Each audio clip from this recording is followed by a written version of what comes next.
Employees old age benefits institution EOBI، اس کا مقصد تھا کہ جتنے بھی تنخواہ دار طبقہ ہوتا ہے اس کو سپورٹ کیا جائے، اس کے لیے بینیفٹس کریٹ کیے جائیں، اس کے لیے ریسورسز کریٹ کیے جائیں، بہت ساری سروسز لے کر آئی جائیں. اور ہمارے ساتھ اس وقت اسٹوڈیو میں ایک بڑے بہترین گیسٹ موجود ہیں، سید علمدار رضا صاحب. آپ جنرل سیکرٹری ہیں EOBI pensioners welfare association کے. Thank you so very much Syed Badshah, آپ نے اپنا قیمتی وقت ہمیں دیا. یہ بتائیے EOBI ایک بڑا اچھا ادارہ سمجھا جاتا تھا، لیکن بیچ میں کچھ خبروں کے اندر کچھ کیسز ایسے آ گئے، کچھ باتیں ایسی آ گئی، لوگوں کا ٹرسٹ کچھ کم ہو گیا ہے. Where does EOBI stand today? Syed Badshah ji, میں یہ کہنا چاہتا ہوں کہ EOBI جو ادارہ قائم ہوا ہے اس کا اصل نام جو اگر پوری طریقے لیا جائے تو EOBI پینشنرز بینیفٹس انسٹیٹیوشن ہے.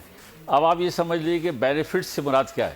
بینیفٹس سے مراد ہے کہ پینشنرز کو بہت سارے مراد دی جائیں، لیکن صرف بینیفٹ ایک دیا جا رہا ہے، اور وہ 48 سال اس ادارے کو قائم ہو گئے. 1976 میں ادارہ جو ہے قائم ہوا. جب 1976 میں ادارہ قائم ہوا پارلیمنٹ کے ایک ایکٹ کے تحت، تو جب یہ ادارہ 1976 میں ایکٹ کے تحت قائم، آج اس کو قائم ہوئے 48 سال کا عرصہ گزر چکا ہے. لیکن قابل افسوس بات ہے کہ اس وقت جس مقصد کے لیے قائم کیا تو مقصد ابھی تک پورا نہیں ہوا. بینیفٹ سے مراد یہ ہے کہ برات دی جائیں، نہ کہ ابھی ہمیں صرف ایک بینیفٹ مل رہا ہے، ایک پینشن مل رہی ہے جو کہ صرف 8,500 روپے پر منتھ ہے. اس طوفانی مہنگائی کے دور میں کیا آپ سمجھتے ہیں کہ 8,500 میں کوئی گزارا کر سکتا ہے؟ بجلی کا بل بھی نہیں بھرا جائے گا اتنے میں؟ جی بالکل، آپ نے صحیح کہا. روٹی کا بل نہیں بھرا جائے گا، بجلی تو دور کی بات. میں بتاتا ہوں کہ پہلے یہ پینشن جو ہے یہ کس بنیاد پہ ہوتی ہے. جو پاکستان میں اس وقت لیبر کی تنخواہ ہے وہ تھی پہلے 13,000 روپے. اس کا نوٹیفیکیشن جو ہے وہ جاری نہیں ہوا. ابھی نئے بجٹ میں جو اس کا 25,000 روپے ہوا ہے، اس کا 5% جو ہے امپلائر ادا کرتا ہے، 1% جو ہے وہ امپلائی ادا کرتا ہے، 6%. جب یہ قانون بنا تھا 1976 میں، تو میں آپ کو بتانا چاہتا ہوں کہ اس وقت یہ ہوا تھا کہ گورنمنٹ نے اس میں فیصلہ کیا تھا کہ 6% امپلائر اور اس کے کمپنی دیں گے، اور 6% جو ہے گرانٹ میوچل گرانٹ کے طور پہ گورنمنٹ ادا کرے گی. یہ بڑی اچھی بات تھی. اور اگر آج وہ سلسلہ جاری رہتا، جو کہ 1995 میں ختم کر دیا گیا. 1995 کے بعد صرف 1 لاکھ روپے ٹوکن کے طور پہ EOBI کو گورنمنٹ ادا کرتی ہے. 1 لاکھ روپے؟ جی. اب آپ یہ سمجھ لیجیے کہ کہاں 6%. یعنی کیا EOBI ایک دھوکہ ثابت ہوا؟ بس اب یہ چونکہ بیوقوف بنایا گیا ہمیں. ہاں، میں کہتا ہوں کہ ورکرز کو جو ہے نا، جو پاکستان کے اتنی بڑی قوم ہے جو 60 سال تک اداروں میں کام کرتی ہے، جا کے اداروں کے اندر کیا نام مشقت کرتی ہے، اور 15 سال تک اپنی کنٹریبیوشن اپنی جیب سے ادا کرتی ہے، اس کے ساتھ یہ ظلم ہے بہت بڑا. کس کو فائدہ پہنچا علمدار صاحب؟ بھائی بات یہ ہے کہ EOBI اس وقت 400 ارب روپے کا ایسٹ موجود ہے. اس کا 400 ارب پاکستان کا یہ سمجھ لو کہ ٹاپ موسٹ ادارہ ہے جس کا پیسہ ہے، اور ایسٹس ہیں، بینک میں ان کی انویسٹمنٹ ہے، ریئل اسٹیٹس ہیں جو کرائے پہ دے رکھی ہیں. تو آپ یہ سمجھ لیں کہ 48 سال پہلے اور اب میں کتنا فرق ہوا ہوگا. تو بات یہ ہے کہ یہ جو پینشن ادا کی جا رہی ہے اب 25,000 ہو گئی ہے. اب فیصلہ یہ کیا گیا ہے کہ 5% 25% کا 25,000 کا دیا جائے گا، اور دیا جائے گا تو کم از کم تھوڑا سا یہ ہوگا کہ 15,000 روپے.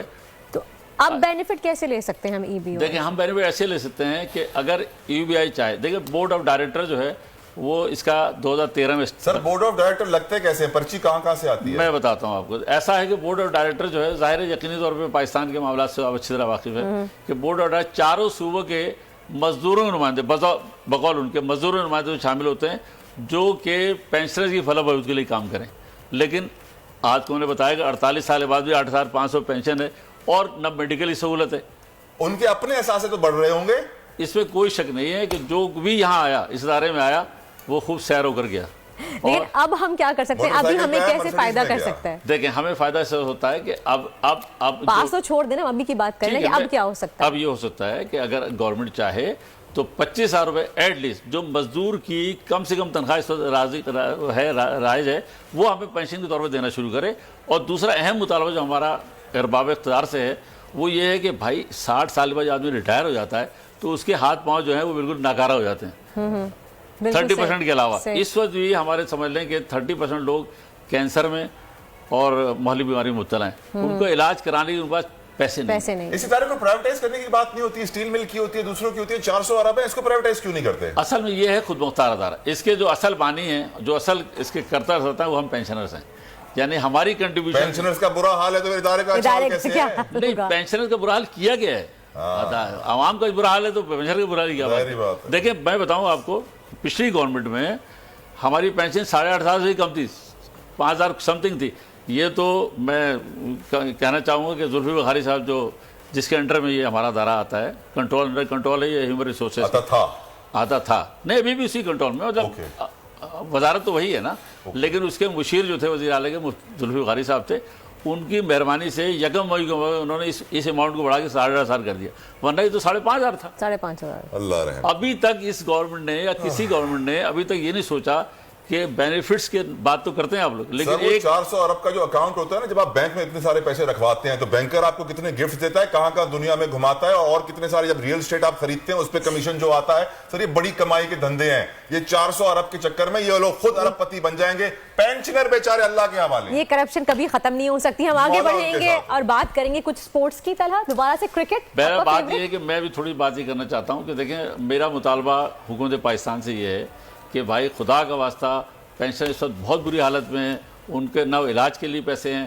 آپ بتائیے کہ جو مزدور ہے جس کی 25,000 پینشن وغیرہ گئی ہے وہ 833 روپے پر ڈے کا ملازم ہوا، اور ہمارا جو ہمیں پینشن مل رہی ہے جو ہماری مزدوری ہے اتنے سال کی، اس کے بعد وہ صرف 283 روپے پر ڈے. 283 روپے میں آپ ایک میڈیسن نہیں خرید سکتے اپنی. جو لوگ بیمار ہیں، شوگر کے پیشنٹ ہیں، دوسرے بیمار ہیں، وہ بلڈ پریشر میڈیسنز اتنی مہنگی ہو گئی ہیں، میڈیسنز پہ اتنا زیادہ ٹیکس لگا دیا، اتنی مہنگی ہو گئی، کہاں سے خریدیں؟ نہیں میں بتا رہا ہوں کہ 30% لوگ آن بیڈ ہیں، کتنے لوگ انتقال کر چکے ہیں. تو ایسی صورتحال آپ دیکھیں کہ یہ کیا کر رہے ہیں لوگ.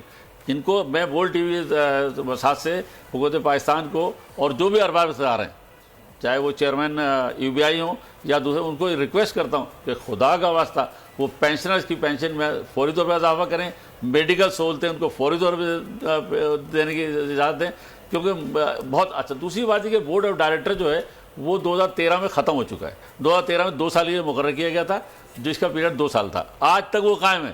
اللہ تعالیٰ ای او بی آئی کو ہوش کے ناخن دے، حکمرانوں کو احساس دلائے. سید بادشاہ تھینک یو سو مچ، بہت بہت شکریہ. کرکٹ پہ جانے وقت کی کمی ہے، وقت کی ایک کمی جملہ اور ہے. کہنا چاہتا ہوں ایک جملہ. ای بی آئی پینشن ایڈمنسٹریشن جو ہے جو 2021 میں رجسٹرڈ ہوئی ہے، وہ ماشاءاللہ اس وقت انفرادی طور پہ تمام پینشنرز کے لیے خدمات انجام دے رہی ہے، اور میں چاہتا ہوں کہ بورڈ آف ڈائریکٹر میں ہماری نمائندگی بھی شامل ہو. ایک بات. دوسری بات ہے میں پرنٹ میڈیا سے اور الیکٹرانک میڈیا سے درخواست کروں گا کہ جو حضرات ہیں وہ سب ای بی آئی کی ممبرشپ لیں، اپنے ادارے کے سربراہ کو قائل کریں اس بات کے لیے کہ بھائی ہمیں بھی بوڑھا ہونا ہے، ہمیں بھی ضرورت پڑ سکتی ہے، تو ہمارے معاملات بھی کیے جائیں. یہ بہت ضروری ہے. Thank you so much.